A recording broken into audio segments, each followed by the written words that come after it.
So now you have to behave, John, I will try. and I have to behave too. Oh, but you're always well Now, behaved. we were talking about the bullet train, and you know, in the time that has taken us to get around to starting that bullet train in the San Joaquin Valley from nowhere to nowhere, basically, Mhm. and nowhere near finished, Turkey has already constructed 2 bullet trains uh, from several major population centers. One is Ankara to Istanbul, and the other one I think goes. I'm not sure where that is.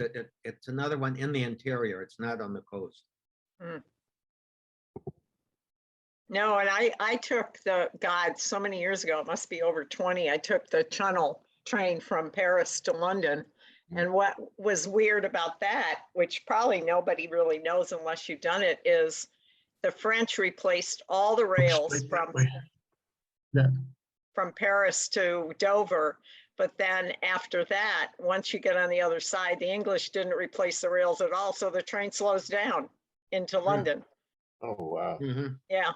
So I don't know if they've done that yet or not, but I heard they hadn't, the latest. So that's weird.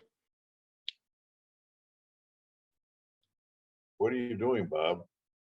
You look like your picture is frozen. Yeah, he's frozen. For me too. For me too. There you Yeah, go. there you go. Now it's a little darker though. You went somewhere else, and now your face is in the shadow. Yeah, I know you're It's I think starting a great new TV thriller series or something. right, diabolic. Fiat looks, let there be light. You need more light on your face. Fiat looks, finally, I got one. There you go. Well, yeah, you're going in and out though. From What about Let There Be Life? something in that about Romans 8 Well, about Well, let there be light, but it has to be on your face, not. Fiat Vita, something. Gesundheit. Here comes Kathy. Morning, Kathy.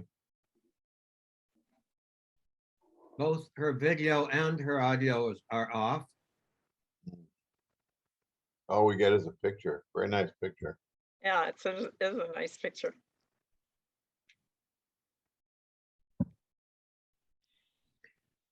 Well, Kathy, your microphone is on.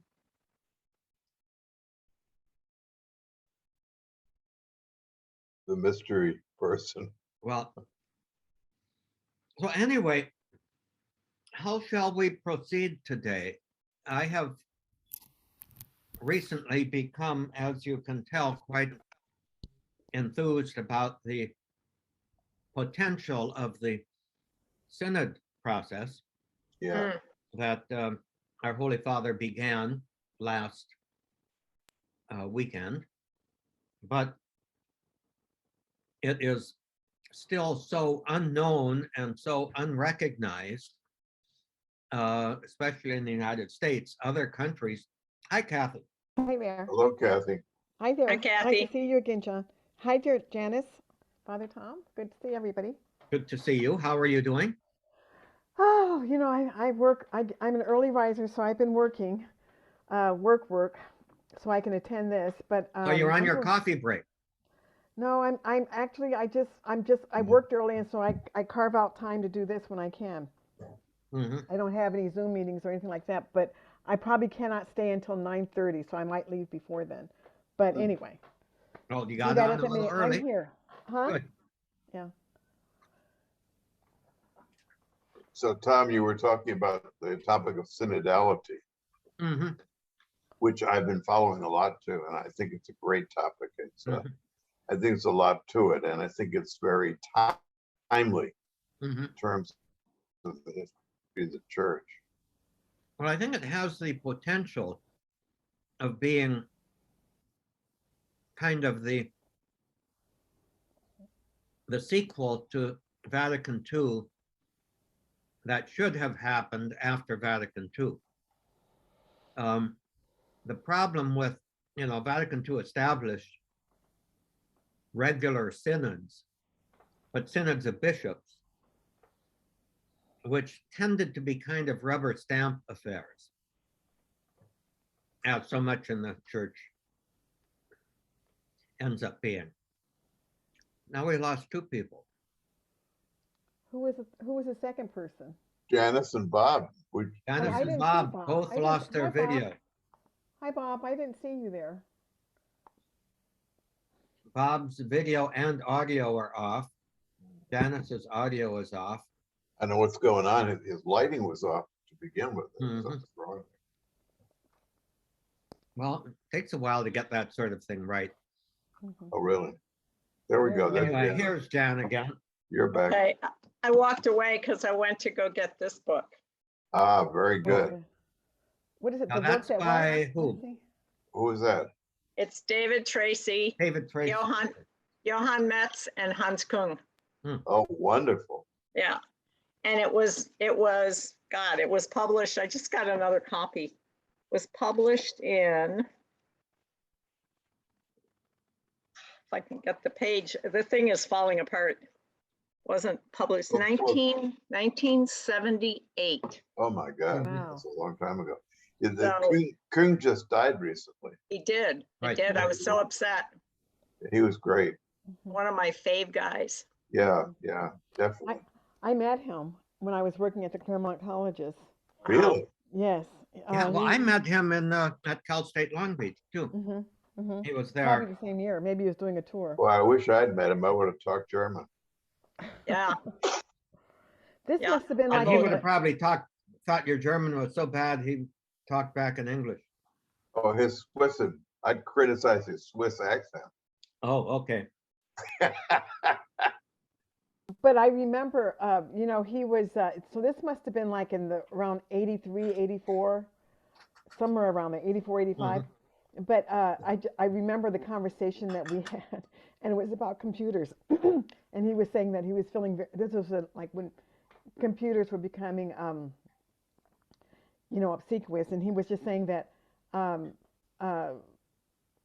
that he felt challenged by them. And I said, yeah, I do. I was working at the computing center. That's what it was. But yeah, I did meet him. He was a very nice man. This is when Father Maskell was chaplain, Father Tom. Yep, at those were the days. colleges. Yeah. Those were the days. hmm Pardon me, but I'm finishing up a granola bar. Very healthy. I think that, well, it gives the impression of being healthy. It still has, you look at the ingredients and the amount of sugar and sodium and all that in it is not admirable, but anyway.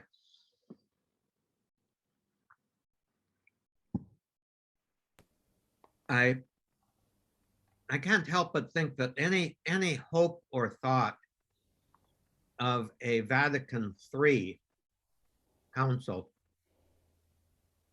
is deservedly dead now, because we have to come up with another way than just to get everybody together in the same place and deliberate on texts that are already presented to them and then represented and represented and represented. And in this day and age of instant communication,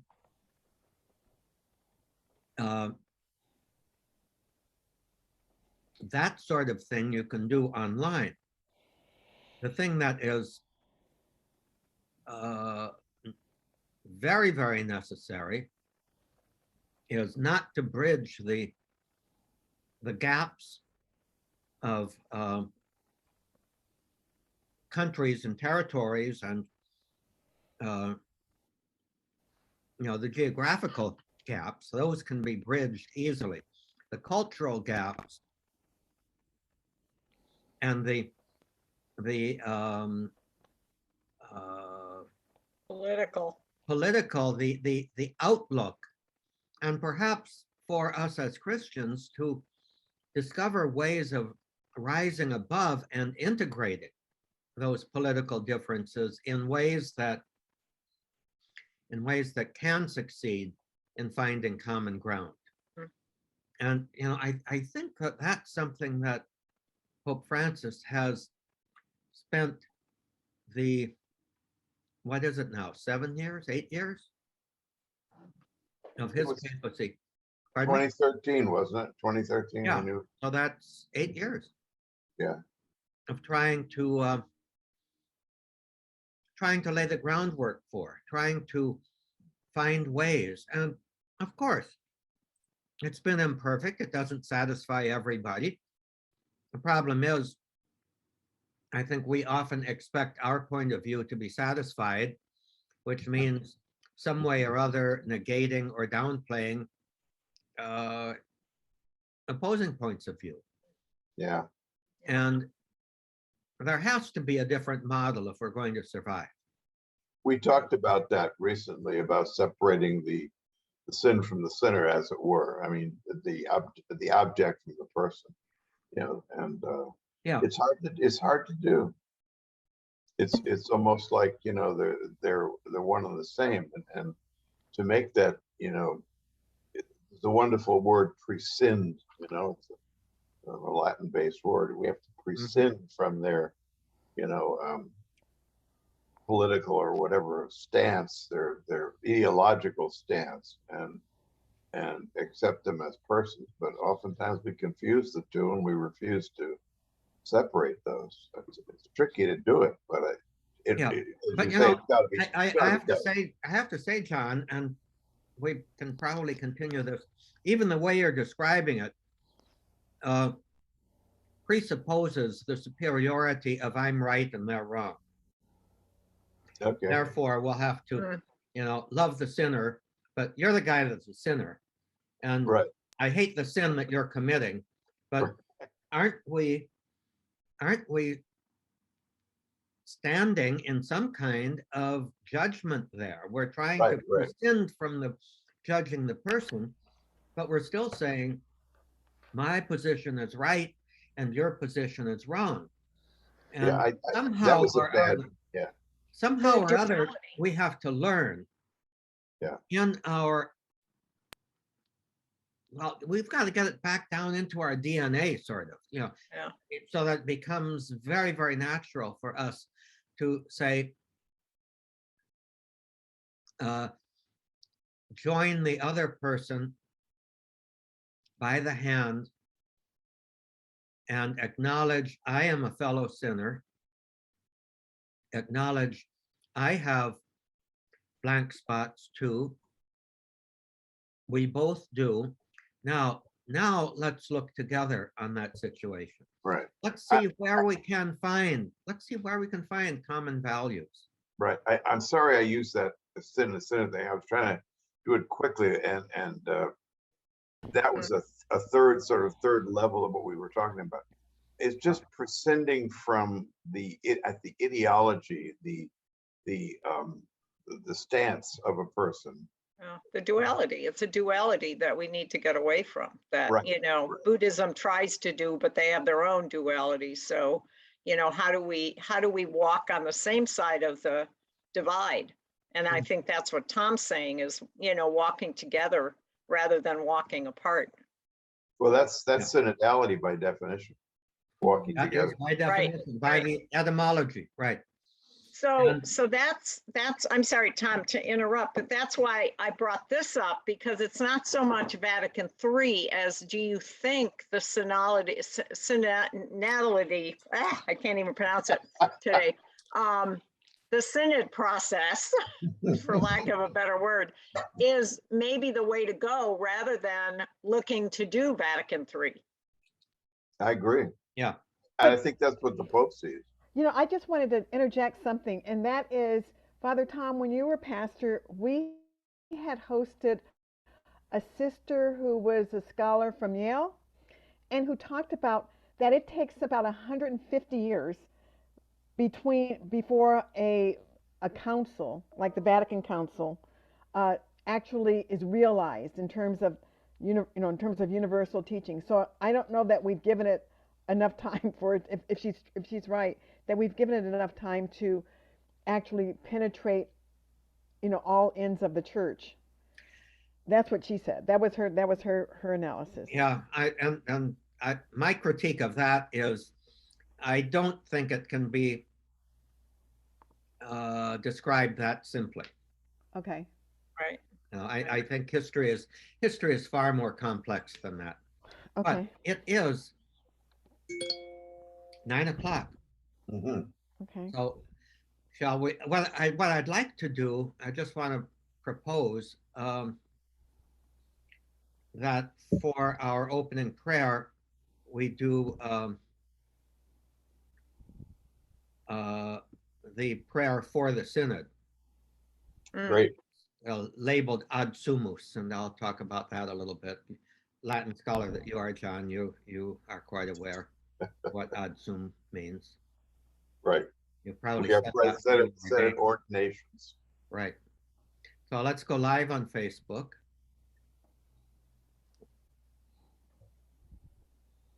Tuesday Coffee, go live. So this meeting is being live streamed. So welcome to everybody on Facebook. And it is good to have you. It's good to see you. And or at this point, at least, it's good that you see us. At this moment, I'm still trying to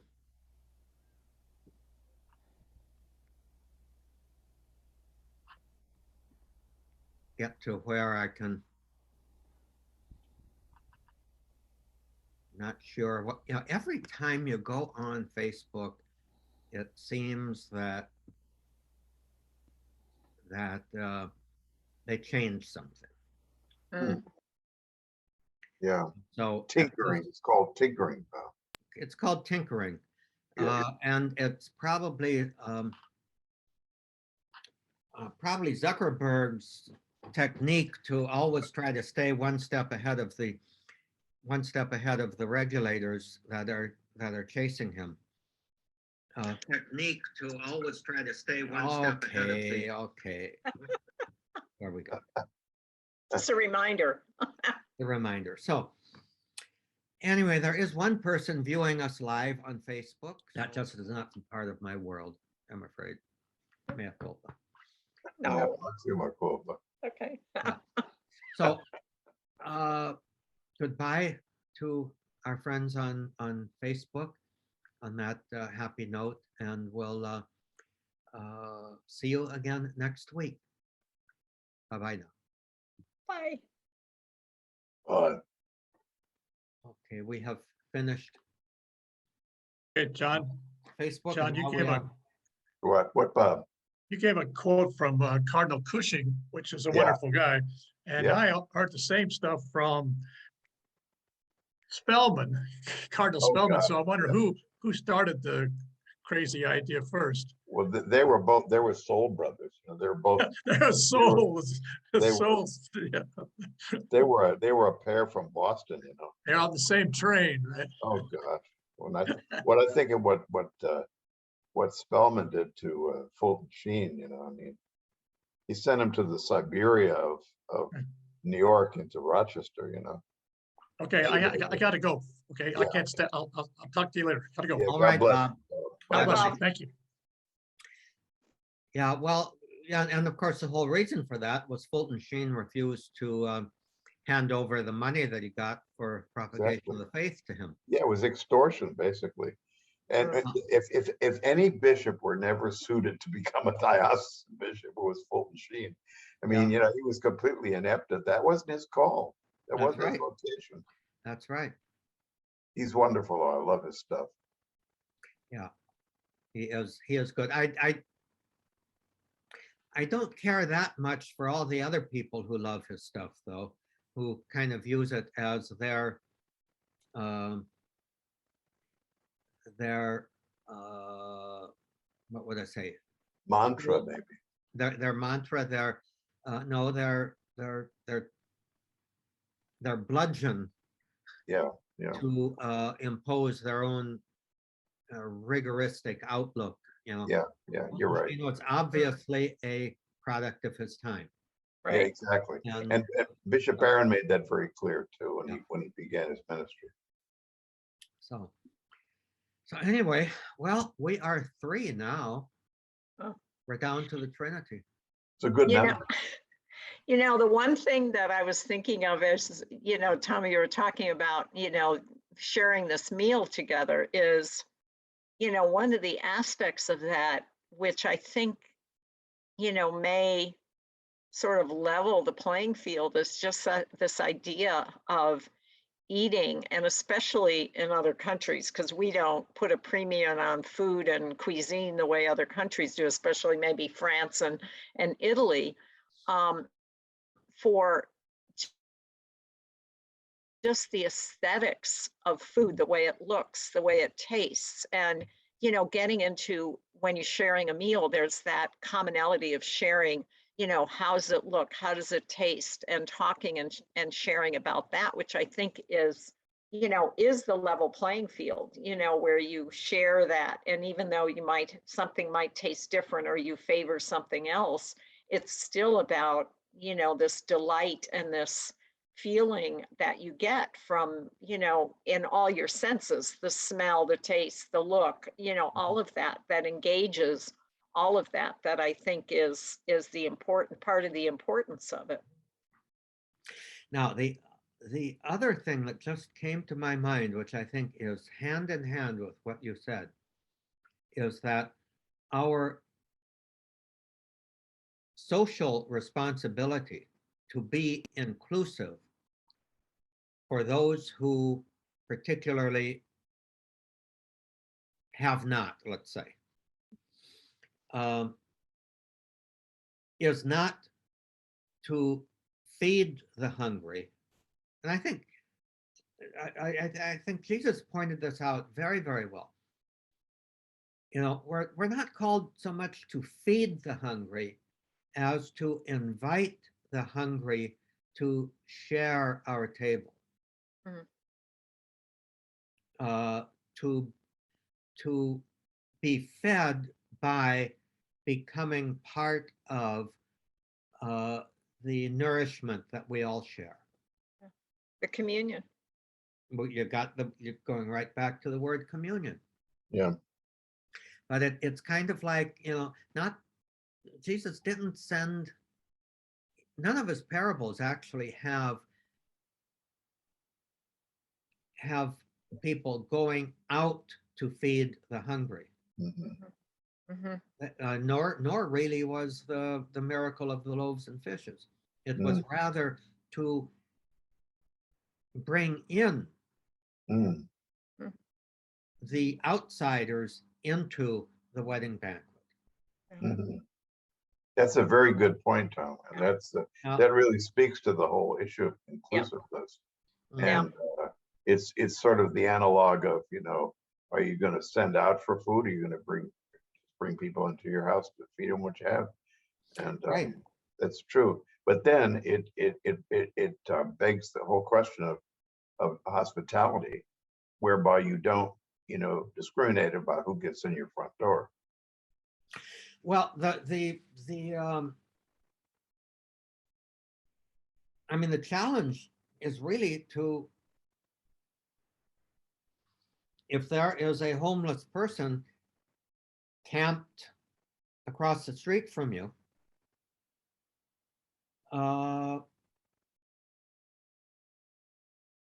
should you go down and give them $5 so they can go to the McDonald's? Should you ignore them? Should you call the police on them? Should you contribute to a program that may or may not find them housing? Or do you invite them in? And a part of inviting them in to your own dinner has to be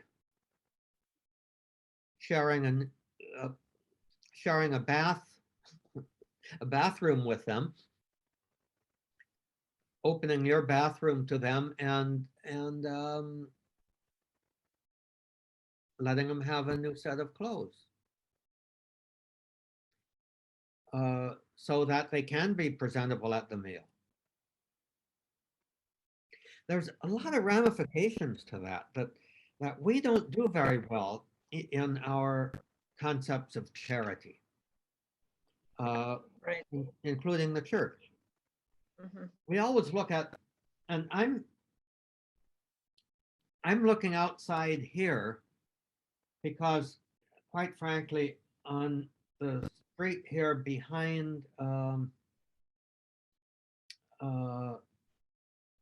the market, there used to be a hedge which they cut down, which enclosed a small area between the hedge and the wall where at times some homeless people were living. That's right across the street, where they would stay there. It wasn't a regular encampment, but it was a place that was used by people who were homeless. And, and I would pray for them. I never encountered them though. Well, And, I think that's that's a fault that I probably need to confess. That's a I big didn't word. really know, but I didn't really know how to encounter them. yeah, right. We Yeah. don't. No, Yeah. there's a guy when I drive for Saturday morning Bible study into Beverly Hills, and I get off at Woodlawn in the valley and then take Benedict Canyon over the hill. And there's a guy that sits there right at the end of the off ramp. And I have brought him, like, I prepare before I leave the house, I prepare a bag of food, and I put in, like, I mean, we often think too, Tom, of we feed them like we have our Feed My Poor at Good Shepherd now. And, we feed over 600, 700 people a week. But where is that human encounter? And then also we need to feed their soul. So what I do is I have so many books. It's like I put in little Bible study things, my old books. I had, the Chagall Bible, which is this really beautiful little Bible, had an extra one. So I put that in the bag, and then I give it to him when I get off the ramp.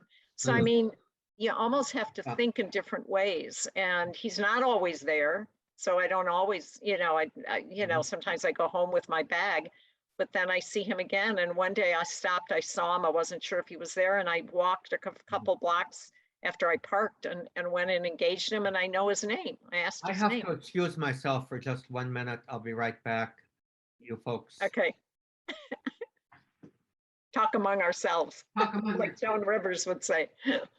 Yeah, that's a great human encounter, Jan. I mean, that's really, and I was going to say, we should mention when Tom gets back, but the word encounter is a big word for Francis. Okay, in all his comments. Yeah, exactly. Well, yeah, sure. Think of marriage encounter and engaged encounter, Right. in the Spanish. But I mean, it's a big word in the vocabulary of Francis in this whole concept of synodality, because it is to encounter, quotes, the other. So the other is not, polarized and, completely left, right. But it'll be, and another thing, an interesting point on the whole synodality definition. A lot of people are scratching their heads. We don't really know what it means. We can't define it, which is good, because that leaves it in the realm of a certain amount of mystery and a certain amount of discovery and a certain amount of waiting on the Holy Spirit.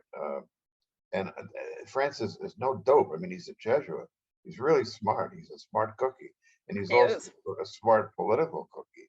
Yeah. And he knows how to, but he's getting us together so that it can happen. He's not going to make it happen as, the supreme head of the Catholic Church, but he's going to let the Holy Spirit speak. We're talking about the word encounter is so important in the vocabulary of Francis. In terms of defining the synodality, which it defies definition, and the fact that it defies definition is good, because it's TBD, you know, it's really to be determined, to be Mhm, revealed by the Holy Spirit, as we say, ad summa spiritus. mhm. Right. We're here. Do Yeah. your do Well, your thing.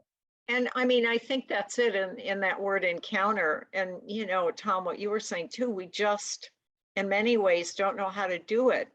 And it's sort of like if you sit with it for a minute and say, okay, what can I do? How can I act? And start to think maybe a little more critically, a little more creatively.